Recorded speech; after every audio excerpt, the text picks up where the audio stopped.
Hello and welcome to this repair tutorial, and today we're going to look at a Denon, and the model number is UDRA, and this is the F10, and it's a stereo receiver amplifier.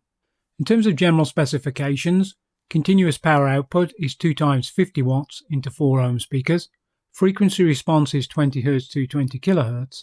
For inputs, you have a phono input with a moving magnet type cartridge connection, CD input, tape and MD.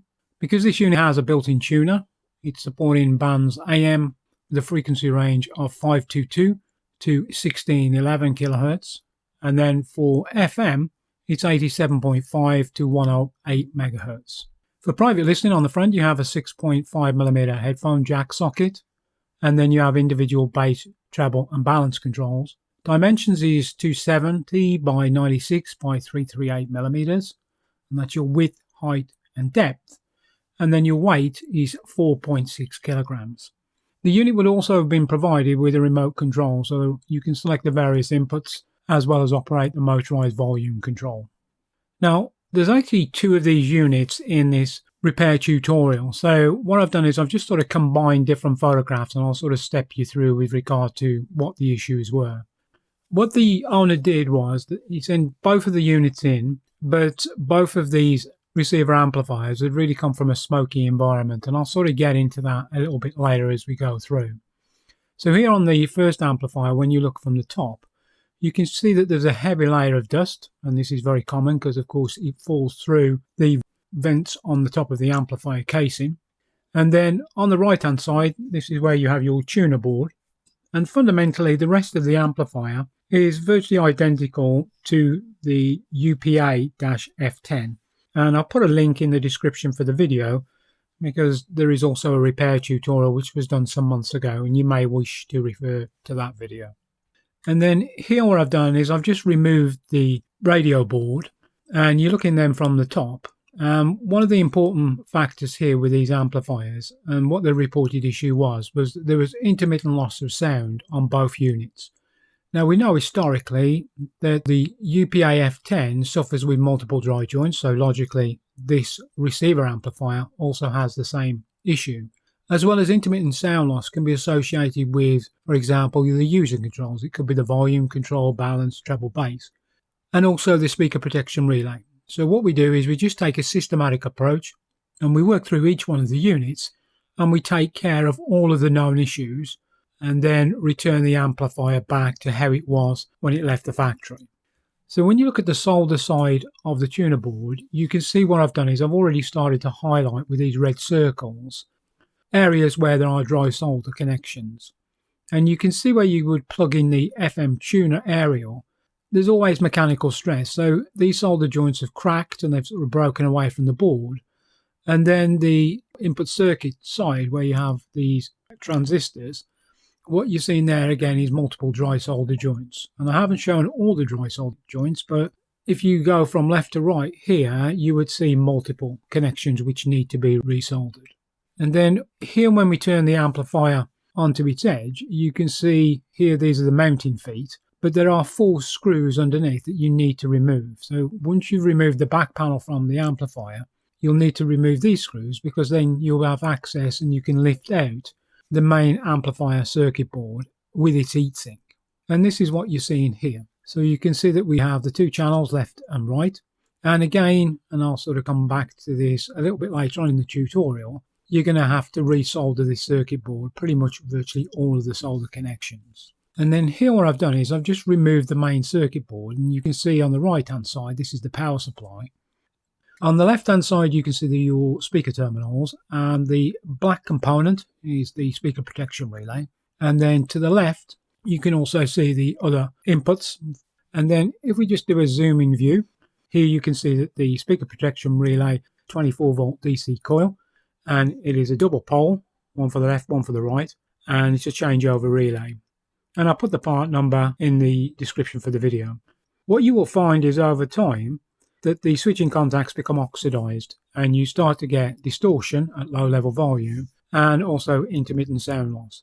You could try and open this relay and clean the contacts, but for myself I just simply fit a replacement higher quality relay which is sealed, so less chance of oxidization.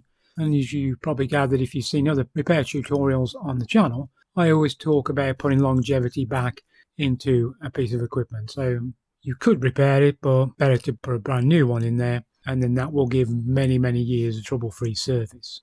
And then if we turn this circuit board over, it's the same approach as for all of the other circuit boards. You have to just scan each one of these solder connections, and when you see any cracking around the pins, just re-solder. And then here when we look with the main amplifier module removed, also the main circuit board, you can see on the right hand side we have this reactance core transformer, and then as we look towards the front you can see the motorized volume control, and you also have the vacuum fluorescent display as well, and your tone control circuits.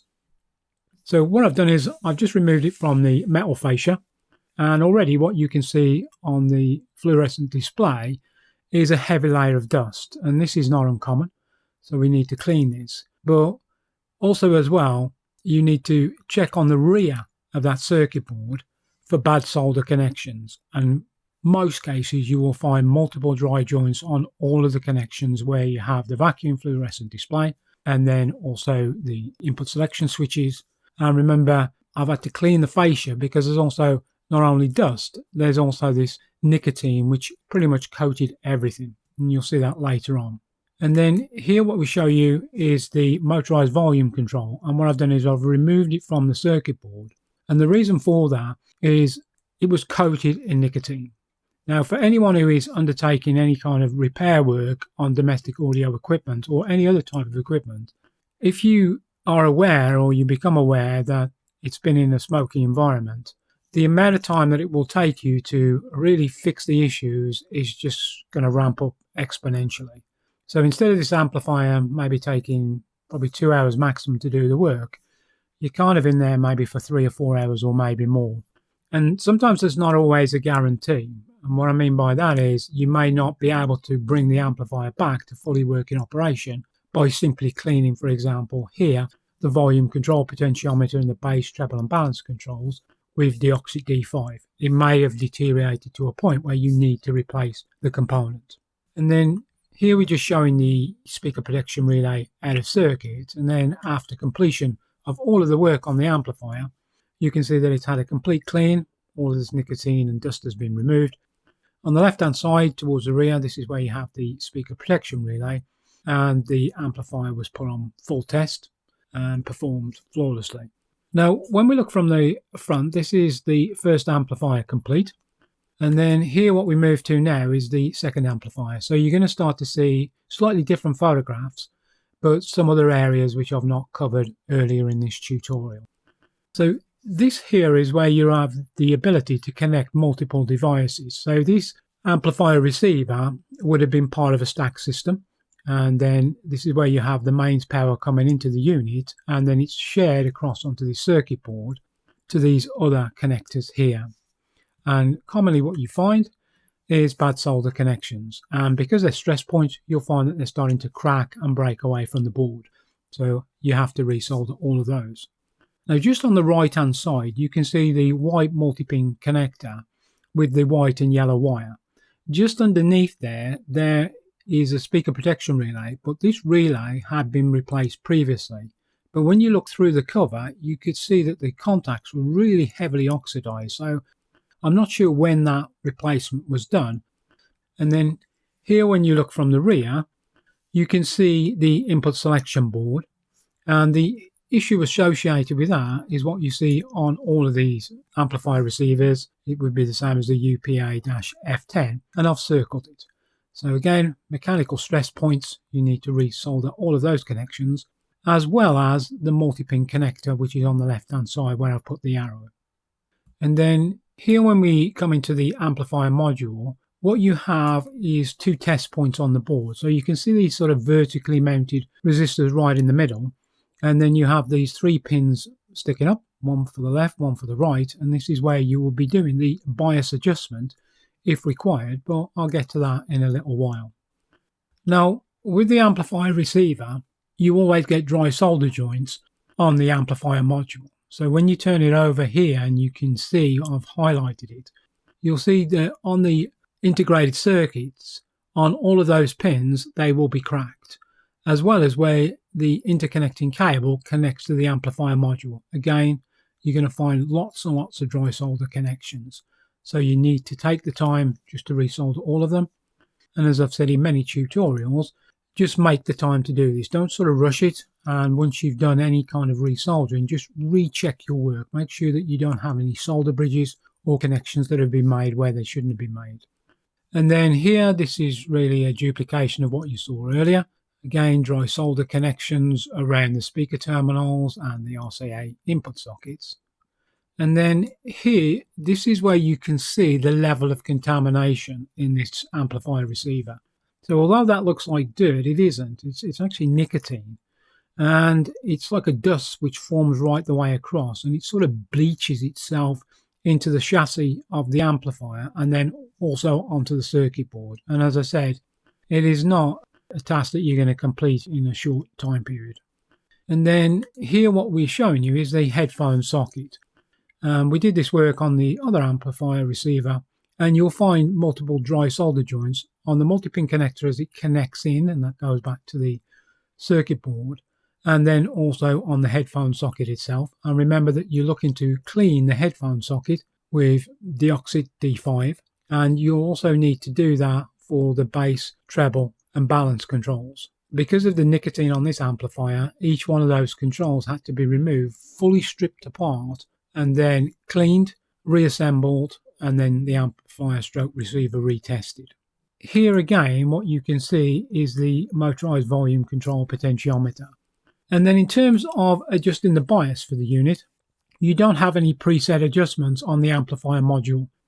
So what you have to do here is you will connect your multimeter across the test points. And what you're looking for is to read a millivoltage range of 2 millivolts up to a maximum of 40 millivolts. If the bias value is below 2 millivolts, what you need to do is you need to cut and remove the resistor, which is 2 k ohms. For me, when I was doing the measurement test, I verified that the bias value is around about 10 to 11 millivolts for each one of the channels. So there was no requirement then for me to cut and to snip out the resistor. Now, in terms of setting up the receiver amplifier, normally when you power it up from cold, you're going to leave it running for about 10 to 15 minutes for stabilization. And you wouldn't have any inputs connected. The volume control would be at minimum, no speakers connected, and then the rest of your user controls would then be at midpoint.